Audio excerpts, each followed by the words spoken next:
বাংলাদেশের আগামীর রাজনীতিতে যে মেরুকরণ চলছে সেখানে আমাদের স্পষ্ট বক্তব্য হলো বাংলাদেশ খেলাফত মজলিসের মূল লক্ষ্য এবং তার রাজনৈতিক দর্শন হলো বাংলাদেশে ইসলামী রাষ্ট্র ব্যবস্থা প্রতিষ্ঠার জন্য ইসলামী হুকুমত কায়েম করার লক্ষ্যে বাংলাদেশ খেলাফত মজলিস তার রাজনৈতিক কর্মসূচি গ্রহণ করবে এবং সেই পথেই বাংলাদেশ খেলাফত মজলিস অব্যাহতভাবে তার পথ চলবে। বাংলাদেশ খেলাফত মজলিস সেই জন্য সারা দেশের প্রতিটি সংসদীয় আসনে নিজের প্রার্থী প্রদান করবার সম্পূর্ণ প্রস্তুতি গ্রহণ করেছে এবং আমরা আশা করছি যে যদি প্রয়োজন হয় বাংলাদেশের সকল আসন থেকেই বাংলাদেশ খেলাফত মজলিসের প্রতীক রিকশা প্রতীক নিয়ে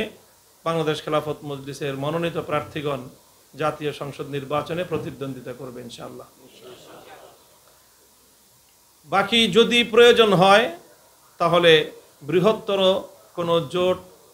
কোনো অ্যালায়েন্স অথবা নির্বাচনী সমঝোতার মাধ্যমেও বাংলাদেশ খেলাফত মজলিস যদি মনে করে ইসলাম এবং দেশের স্বার্থ অধিকতর রক্ষা হবে তাহলে সেই চিন্তাও বাংলাদেশ খেলাফত মজলিসের রয়েছে। বাংলাদেশ খেলাফত মজলিস এখানে অন্তর্বর্তীকালীন সরকারের কাছে আমাদের একটা জোরালো দাবি হলো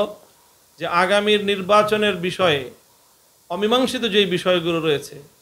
যে বিষয়গুলোর উপর আমাদের রাজনৈতিক সিদ্ধান্ত নির্ভরশীল, সেই জায়গাগুলো দ্রুত সিদ্ধান্ত নিয়ে জাতির সামনে বিষয়গুলোকে স্পষ্ট করা আশু প্রয়োজন। যেমন বর্তমানে জাতীয় ঐক্যমত্য কমিশন এবং সেই কমিশনের গঠিত হওয়ার আগ থেকে যে সংস্কার কার্যক্রম চলমান রয়েছে, সেই সংস্কার কার্যক্রমের মধ্যে অন্যতম একটা বিষয় হলো যে কয় কক্ষ বিশিষ্ট সংসদ হবে। এখানে খুব জোরালোভাবে ইতিমধ্যে জাতীয় ঐক্যমত্য কমিশনের প্রতিনিধিত্বকারী সকল দল এই ব্যাপারে একমত হয়েছে মর্মে আমরা সংবাদ দেখেছি যে সেটা হলো বাংলাদেশে দ্বিকক্ষ বিশিষ্ট সংসদ হবে। সেখানে উচ্চ কক্ষ একটা থাকবে, বর্তমান সংসদ নিম্ন কক্ষ হিসেবে দায়িত্ব পালন করবে। সেই জায়গায় উচ্চ কক্ষের সদস্য কতজন থাকবে সেটাও মোটামুটি ঐক্যমত্য হয়ে গিয়েছে ইতিমধ্যে, কিন্তু সেই উচ্চ কক্ষ কিভাবে নির্বাচিত হবে, উচ্চ কক্ষের সদস্যবর্গ, নিম্ন কক্ষ কিভাবে নির্বাচিত হবে, এই বিষয়গুলো এখনো পর্যন্ত কোনো সিদ্ধান্ত গৃহীত হয়নি। এখন উচ্চ কক্ষেও যদি আনুপাতিক হারে, যেটা বাংলাদেশ খেলাফত মজলিস তার প্রস্তাবনায় সুস্পষ্টভাবে উল্লেখ করেছে যে আমরা বর্তমান বিরাজমান নির্বাচন ব্যবস্থার মধ্যে পিয়ার সিস্টেম তথা আনুপাতিক হারের যে প্রস্তাবনা, দুটোর মধ্যে একটি কম্বিনেশনের প্রস্তাবনা আমরা দিয়েছিলাম যে আংশিক পিয়ার সিস্টেম বাস্তবায়ন করার মাধ্যমে বর্তমানে বাংলাদেশের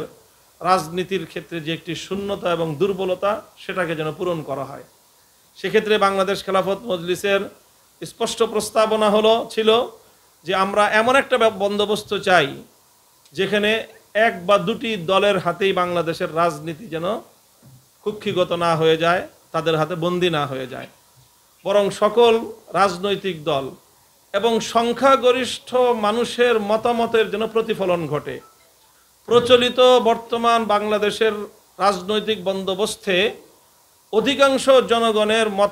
মতামত প্রতিফলনের ব্যবস্থা নাই, বরং এমনকি সংখ্যাগরিষ্ঠ ভোটদাতা,